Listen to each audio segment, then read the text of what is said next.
So with 8 game weeks to go until the end of the season, it is time to make my final championship predictions for how I see the league table shaping up come the end of the season. We've still got plenty to play for in terms of the bottom 3, the race for the playoffs, which is probably most interesting, and also potential automatic race as well. I want to hear your guys' thoughts on this in the comments down below. I will be reacting to some of your comments at the end of the season to see who was spot on and who was miles off. And as always, if you did go to enjoy, make sure to leave a like. 250 likes would be massively appreciated. But without any further ado, let's jump in. So starting out at the bottom of the table, I have gone for Wigan with the 3-point deduction that's already been applied, the behind the scenes issues at the club with players not being paid. I all feel like it's a little bit too much for them to salvage from this point onwards. Since Bologna has come in, they have been a lot more solid. They've only lost 3 matches from the 10 he's taken charge of. But on the flip side of that, there's only been 1 win in that time. Wigan have been very draw heavy, and ultimately draws won't get them out of their predicament they currently find themselves in. The only potential saving grace I could offer to Wigan fans compared to maybe Blackpool and Huddersfield is I do think they have maybe a slightly more favourable running in terms of the winnable matches that they've still got to play. They've still got quite a few games against the sides in and around them from now until the end of the season, with games against the likes of QPR, Blackpool, Swansea, Reading and Rotherham.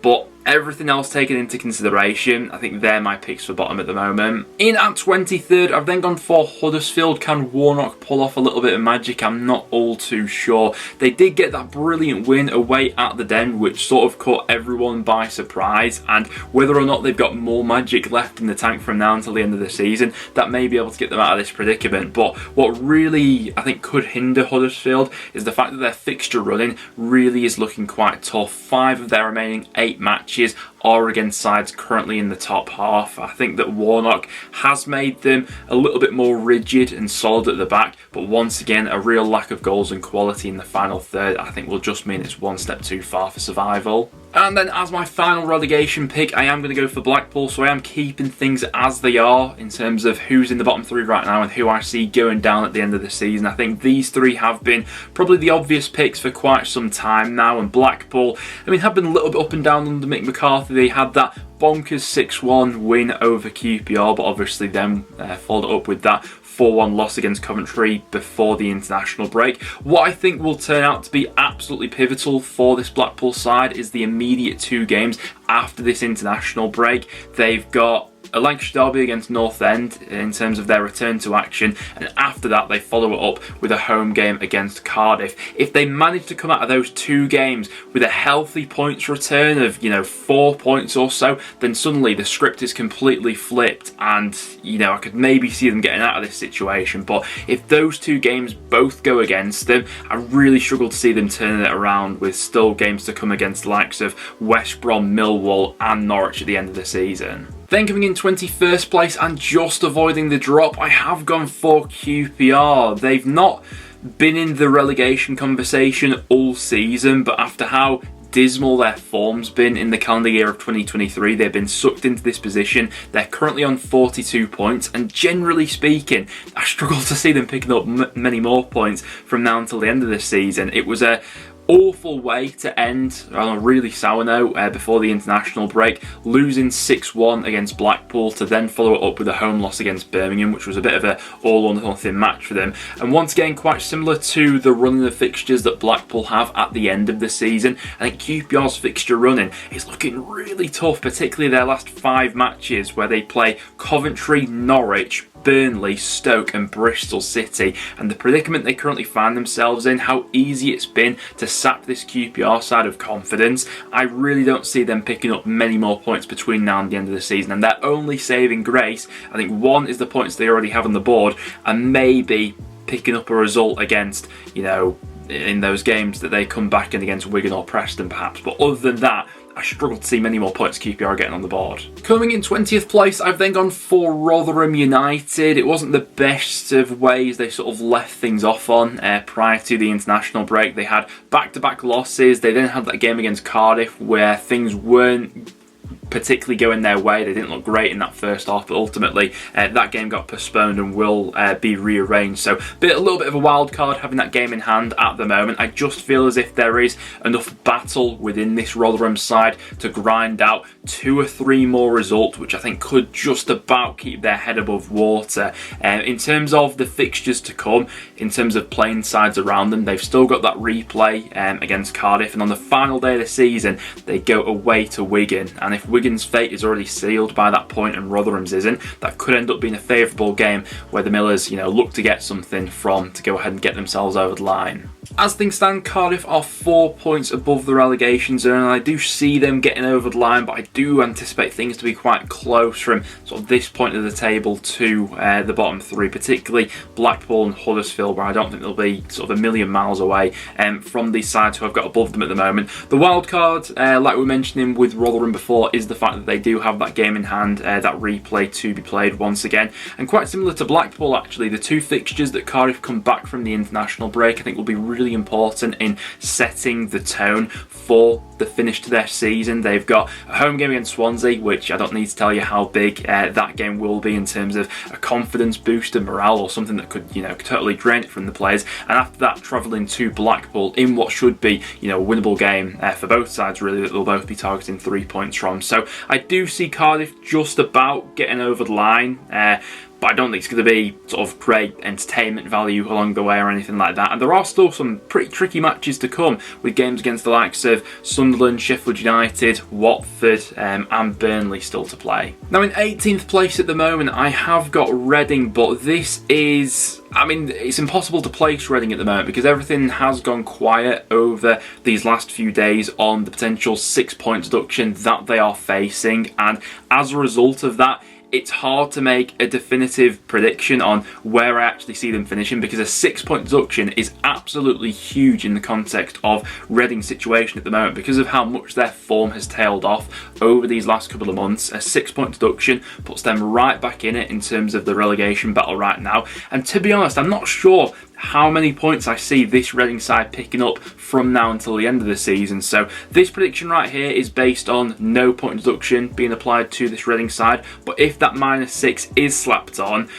I could see it being as low as 21st, 20th, whereby I think they just about get over the line, but that really would be squeaky bum time there. Coming in 17th next up, I've got Birmingham, and we're now getting into the sides where I think they'll have just about enough to get over the line and not properly drag back into that relegation scrap. I think that result for Birmingham before the international break, beating QPR, was absolutely massive, because had that result gone the other way and QPR had beaten Birmingham, I think we'd be talking about them in a totally different context than we are right now. But I think there's just about enough in this Birmingham squad to grind out enough results from their final 8 matches, along with the points they've already got on the board, not to be massively troubled in those remaining matches. 16th place, I've then got Swansea, and do you know what? They've actually got a fairly decent fixture running going off their final 8 matches, where I do see quite a few opportunities for them to pick up some points, and I could see them potentially finishing a couple of places higher than this. They obviously got that win against Bristol City before the international break, which I think was a massive one in terms of an overall mood lifter that fan base definitely needed. I'm just a little bit tentative of predicting them to be too consistent from this point of the season onwards, given that there's nothing really to play for, and even if there are still some fairly favourable fixtures to come, I get that impression that maybe in those final 8 we might see Swansea as one of those sides who are on the beach a little bit, or maybe having the pressure off will lift some of the sort of stresses that's been on that squad. But generally speaking, I think it'll be around about this part of the table. We will whiz through this mid-table portion though, because there's not all too much drama associated with these sides from sort of 16th up to 12th, 11th, where they don't have a feasible chance of going up or down this season. And I think in these final 8 matches, we will see maybe a little bit more experimentation from the managers in charge, a little bit of a chance to try out some new ideas, new players coming in, and ultimately, as there's not much to play for, I think that can affect sides in different ways, and Bristol City will be there or thereabouts in this portion of the table. I think the same could be said for Hull as well. I've got them finishing in 14th at the moment. I think Hull have known for quite a while under Rossignol, when he managed to sort of gradually guide them away from the bottom three. It was all about preparation leading up to next season. Rossignol finding out the squad and players that he wants to mould this team around going into next season, already having an eye on recruitment and where they want to look into strengthening this team in the next summer transfer window, and really go ahead and kick on. Generally speaking, I've liked what I've seen from Rossignol this year, and I just expect it to be a solid sort of finish from this point onwards from them. In 13th place, I've then got Stoke, where I think there's a lot more positivity around at the moment. I think there's a real plan there for Alex Neil to get stuck into and build into next season. And similar to what we were saying about Rossignol, I think those last few results before the international break especially, which sort of eased any looming fears maybe of being sucked into a relegation battle, and from this point onwards it really is all about building for next season and Alex Neil working out who he wants those players to be to build around for next season. The only reason and the only potential thing holding them back from a potential top half finish, I think, could be the gap between Stoke and those sides above them. I think there's a 5-point gap at the moment between Stoke and Preston, and whether or not they'll make that up between now and the end of the season, I'm not sure, but I anticipate it to be a solid sort of finish for them. I've liked a lot more what I've seen from them before the international break. Slap bang in the middle of the table, I have gone for North End, and I'm anticipating a steady finish to the season from Preston. No real fireworks, but no looming fears of going down, or really no excitement of getting involved in what's in front of us. Really what our season boils down to is that home game that we've got coming up at the weekend against Blackpool, and then a bit of excitement towards the end of the season when we host Blackburn as well. Preston still could end up having quite an impact on the top six this season, as we do still have matches to come against the likes of Millwall, Blackburn and Sheffield United, but other than that, not a lot to play for, and I'm anticipating a solid finish. Same for Sunderland, really. They were a side who threatened to challenge for a top six place a couple months ago, but one win from their last 7 has ultimately shown that I think they're just a little bit behind that standard at the moment, but going into next season there's no reason why they can't be properly rubbing shoulders with those sides. I actually think they've got a fairly decent fixture running to come. They've only got one top 6 side left to play. That's Burnley on the return to action, and then after that I think there are some pretty winnable games in there for Sunderland for the rest of the season, but I just think there's too much of a gap between them and those sides properly challenging for the top 6 at the moment to properly make up that ground. In 10th place, I've got them exactly where they are on the table at the moment. I have then gone for Watford, and we've not really seen the full capability, in my opinion, of this squad all season. We had a small sample size of Wilder prior to the international break, but probably not enough to fully judge them on, and I just feel as if Watford's top 6 hopes somewhat went up in flames by them not capitalising on their previous 4 fixtures before the international break, where I really felt like there was a time to build up a little bit of momentum. They had 4 consecutive matches against Preston, QPR, Birmingham and Wigan, and they only came out of those 4 matches with 5 points to show from it. If they were, properly serious about a top 6 challenge this season, I think they'd have at least doubled that point tally return from those 4 matches, picking up around 10. Didn't happen for them in the end. The return to action against Luton will be absolutely fascinating, given the way Luton are going at the moment, but generally speaking, how the way that previous fixture earlier on in the season at Vicarage Road unfolded as well. If they win that in spectacular fashion as they did earlier in the season, maybe that's all the spark they need to go on and challenge the top 6 this season. I just feel like I've not seen that consistency from Watford all season, and so there's no reason for me to predict that to come into their game with 8 games to go. Coming in 9th place, I've then gone for Norwich. They are 7th in the table as of recording, and it felt like everything was set up perfectly for them to storm into the top 6 after they won in emphatic style away at the Den 3-2, but after that they followed it up with 3 really disappointing results. And you guys can tell me, do you see it as an advantage or a disadvantage to be playing the sides in and around you in your final run, in your final 8 games? Because Norwich still have to play 4 promotion chasers in their remaining 8 matches, and I mean, like I said, that can be seen as either a positive or a negative. A positive whereby you get to make up some ground on those other promotion chasers, the negative being those are much tougher games, and we've seen a couple examples of Norwich not always coming out on top in those particular matches. So Norwich at their best, still well capable of playing some great football and making it into the top 6, but given how those previous 3 games went before the international break and some tough matches still to come, I think they may just fall short. Coming in 8th place, and do you know what, this was one of the toughest teams to place in my opinion. I've gone for Coventry, and first of all, let's get the positives out there. They're on the 2nd longest unbeaten run in the Championship right now at 9 matches. Only 2 clubs throughout the entire season have strung together an unbeaten run of 10 or more matches. Those 2 sides being Sheffield United and Burnley. So if this Coventry side manages to,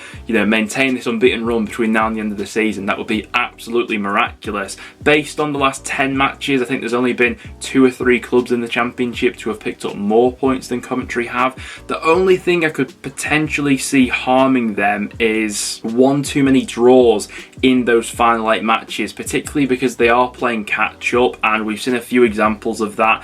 Thinking back to the draws against the likes of Preston, Hull and Wigan throughout that unbeaten run, where they've not quite clicked up into gear, and maybe with the quick succession of matches to come, that lack of squad depth compared to some of those other sides who have just got to finish above them at the moment could come back to haunt them. But they stand as good a chance as anyone at the moment, particularly with Gustavo Hamer and Gyökeres absolutely in sparkling form, but I've just got them to fall short. But from this point upwards, we're literally talking 1 or 2 points, which is going to be the difference between top 6 or not. And then to just miss out on the top 6, I've gone for West Brom, and they're a little bit of a wild card in the pack at the moment because they still have that game in hand on the majority of teams around them, having only played 37 so far. And I definitely still think there's something in a real promotion and top 6 push for this baggy side, particularly because I think they do have it in them to go on a winning run. They're one of only 5 Championship clubs throughout this season to have strung together 5 consecutive wins at one point of this season, and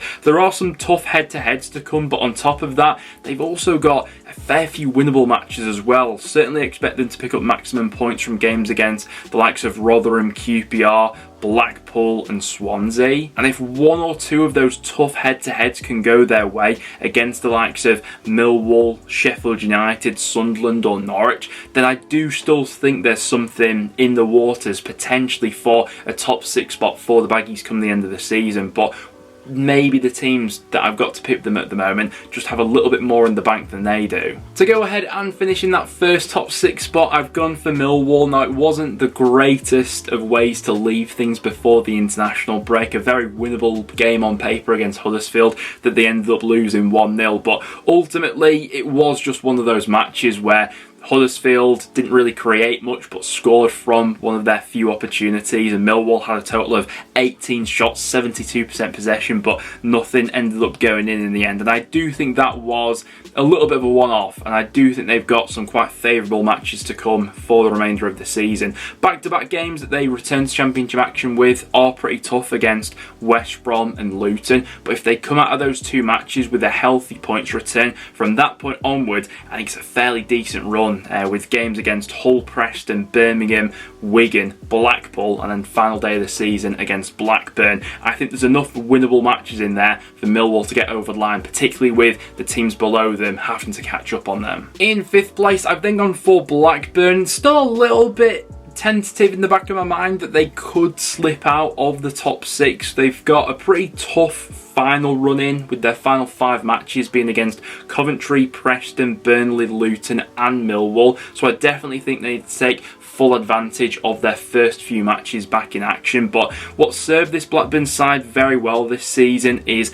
a lack of draws, only 4 so far this season, 19 wins on the board, and their form leading up to the international break was also really good. They've only lost 1 of their last 10 matches, and I just think that there's enough with this Blackburn side at the moment to carry them over the line from this point. Coming in 4th place, I've then gone for Luton. It's where they are in the table at the moment. They're on a good unbeaten run at the moment in the Championship, not lost in their last 6 matches. And what we were mentioning before for what's the strength of Blackburn's, the fact they don't draw a lot of matches, what suits Luton down to the ground is they don't lose a lot of matches. Only Burnley have lost fewer matches this season than Luton have. So even if there are a fair few draws from now until the end of the season. I think that Luton have already got that credit in the bank and that point lead over the other side looking to chase them down at the moment, where I think they will have enough to ride it out for a bare minimum of a top 6 place. And I mean, who knows, there has been a little bit of talk about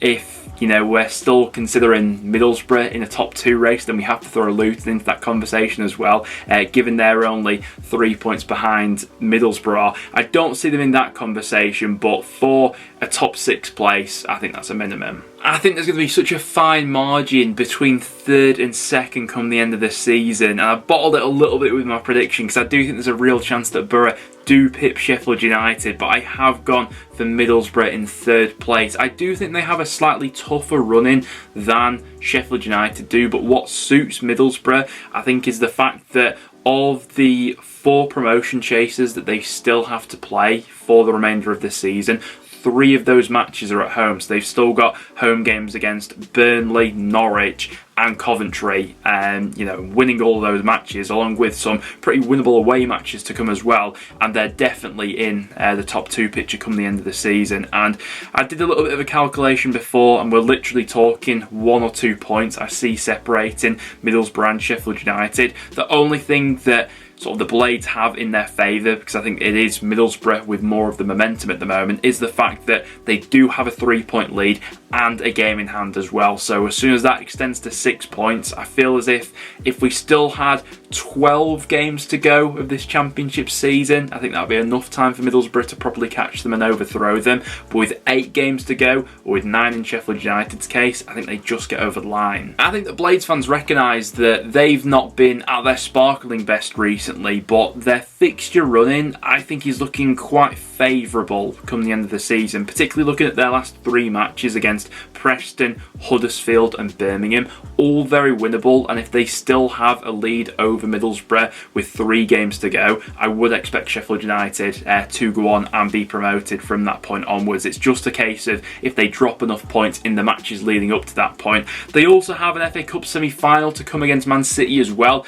Love to know some Blades fans' perspectives of how much you'd be willing to sacrifice to sort of go all out for that game against Man City, as in, would you be resting players for that game before against Bristol City with an FA Cup semi-final to come, with how much is on the line in the Championship? Let me know down below. I think the fixtures just about favour Sheffield United, and with the lead they already have and the game in hand, I do think they get over the line. But of course, winning the league, I do have Burnley, and it's really not a question of whether or not they will win the league. It's more a question of how many points they pick up come the end of the season. If they were to win all 9 of their remaining matches, they'd finish the season on 110 points. That's the maximum this Burnley side can achieve at the moment. We saw Fulham in a similar situation to Burnley last season, where, you know, they completely strolled it in the second half of the season, but after that last international break, they definitely took their foot off the gas and cruised over the line in the end and didn't really break any sort of points records that we all thought that Fulham side might have done.